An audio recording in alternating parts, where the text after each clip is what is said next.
Bagi Raka, suara telepon di siang itu adalah sebuah interupsi dari liburan di akhir pekannya.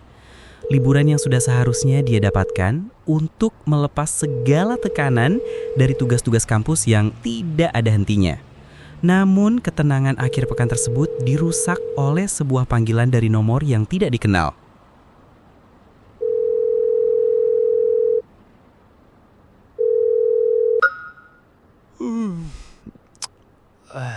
Halo, siapa nih? Halo, selamat siang. Apakah saya sedang berbicara dengan Raka Yudhistira? Iya, saya sendiri. Maaf, ini siapa ya? Nama saya Bimo. Saya pengacara pribadi dari almarhumah Ibu Rukmini Suwondo, nenek Anda. Nenek? Saya nggak punya nenek. Maksud saya nggak pernah kenal siapapun bernama itu. Itu karena keluarga Anda memilih tidak membicarakannya. Tapi beliau telah meninggal seminggu yang lalu, dan Anda adalah ahli waris tunggalnya. Sesuai surat wasiat, rumah peninggalannya di daerah Lawang harus Anda datangi sendiri dengan satu syarat, jangan beritahu siapapun dalam keluarga Anda. Nanti akan saya kirim alamat lengkap rumahnya. Dan kalau dalam waktu 7 kali 24 jam Anda tidak datang ke rumah tersebut, maka sesuai kesepakatan, rumah tersebut akan dilelang dan hasil lelang akan disumbangkan ke panti sosial. Selamat siang. Nenek? Mama sama papa kok nggak pernah cerita soal nenek ya? Jalan Karanggetas, Desa Petunggalih, Kecamatan Lawang. Tunggu, Desa Petunggalih. Kok nama desanya sama kayak desa tempat lahir Papa ya? Apa memang ini nenekku? Kayaknya aku memang harus ke sana untuk ngebuktiin. Kalau memang benar dia nenekku, kan lumayan dapat warisan rumah besar.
Dengan panduan GPS, Ricky mengendarai mobilnya mengarah keluar kota, menuju sebuah alamat yang diberikan oleh pengacara almarhumah neneknya tadi.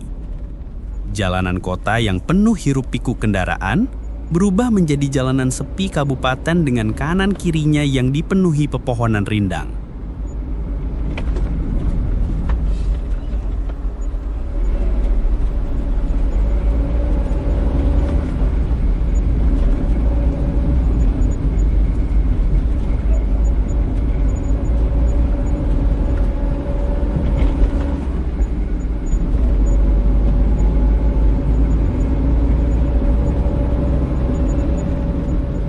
Tak terasa, Ricky sudah mengendarai mobilnya selama kurang lebih 6 jam.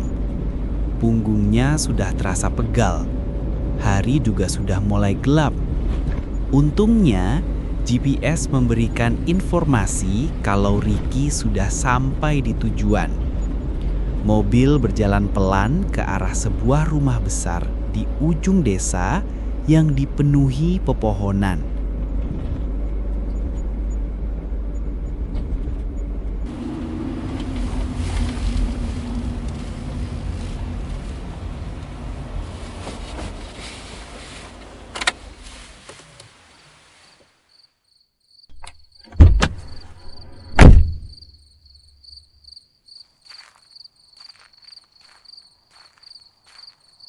Ini rumah gede banget, tua tapi masih berdiri gagah.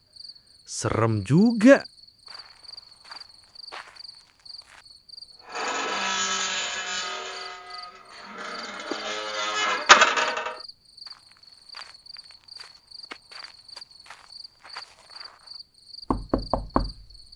Permisi. Halo. Permisi. Apa nggak ada orangnya ya? Tapi lampunya kok pada nyala? Pintunya dikunci nggak ya? Terbuka.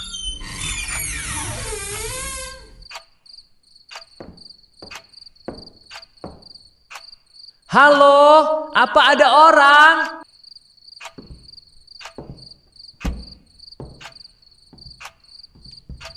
Gila, gede banget nih rumah. Ruang tamunya aja udah kayak museum. Foto-foto tua.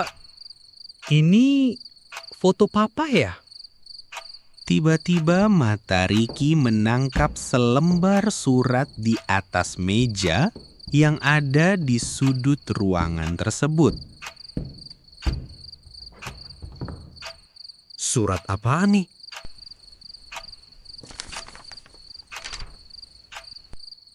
Untuk Raka, darah dagingku yang tak sempat kupeluk. Maafkan nenekmu ini. Ini beneran nenek?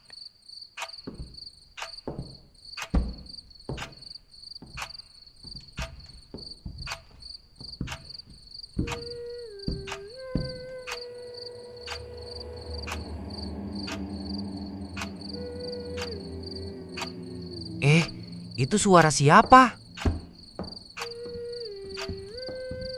Di saat Raka sedang mencari asal suara tersebut, tiba-tiba... Selamat datang Tuan Muda Raka. Kami sudah menunggu kedatangan Anda. Astaga, kamu siapa? Kamu datang dari mana? Maaf kalau sudah membuat Tuan terkejut. Saya hanya penjaga. Rumah ini sudah lama kosong, tapi saya tetap tinggal di sini, menunggu kedatangan Anda. Seperti yang dipesankan Ibu Rukmini. Tunggu, maksudmu dia tahu saya akan datang? Beliau tahu segalanya. Silakan kalau Tuan mau berkeliling lagi. Tapi mohon jangan buka kamar di sayap timur. Itu bukan bagian dari warisan Anda. Kenapa nggak boleh? Karena warisan itu memilih sendiri. Silakan Tuan, maaf kalau saya tidak bisa menemani Anda. Ada yang harus saya kerjakan lagi di belakang. Permisi. Iya, silahkan.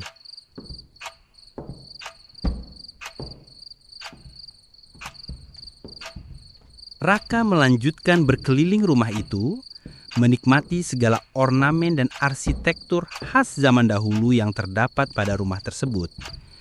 Sampai tiba-tiba suara wanita bersenandung itu terdengar lagi. Suara itu lagi? Dari mana sih asalnya?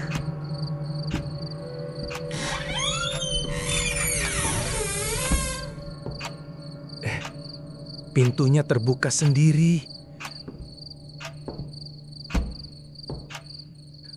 Apa ini kamar tidur? Tapi ini sangat bersih dan harum. Siapa yang merawat? Itu buku apa?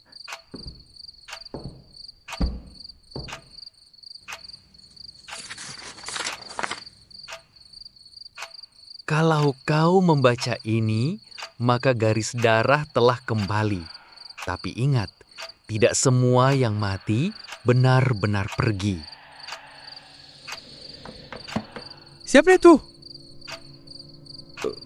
Ada yang aneh sama rumah ini. Aku harus keluar. Ini bukan rumah warisan. Ini perangkap.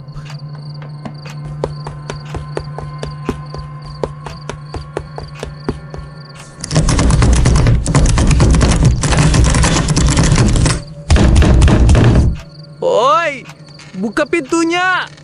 Aku mau keluar. Akhirnya kamu datang juga. Jangan pergi, kamu milik rumah ini. Tolong, jangan ambil aku.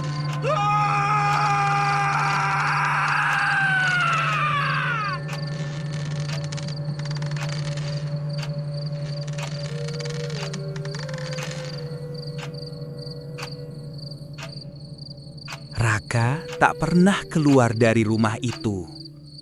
Beberapa minggu setelah kepergiannya, orang tuanya menerima surat tanpa nama. Isinya hanya satu foto. Raka sedang duduk di kursi goyang, tersenyum pucat, dengan sosok perempuan tua di belakangnya. Tangannya menempel di bahunya erat. Kisah malam ini telah berakhir. Namun teror di sekitar kita tidak pernah benar-benar usai. Ia bersembunyi di balik layar ponsel yang kau genggam. Di keheningan koridor yang kau lewati setiap hari, menunggu satu kesalahan kecil untuk menyapamu. Tekan tombol subscribe dan nyalakan loncengnya, agar kau tidak sendirian saat kami mengetuk pintu duniamu di episode selanjutnya. Sampai jumpa.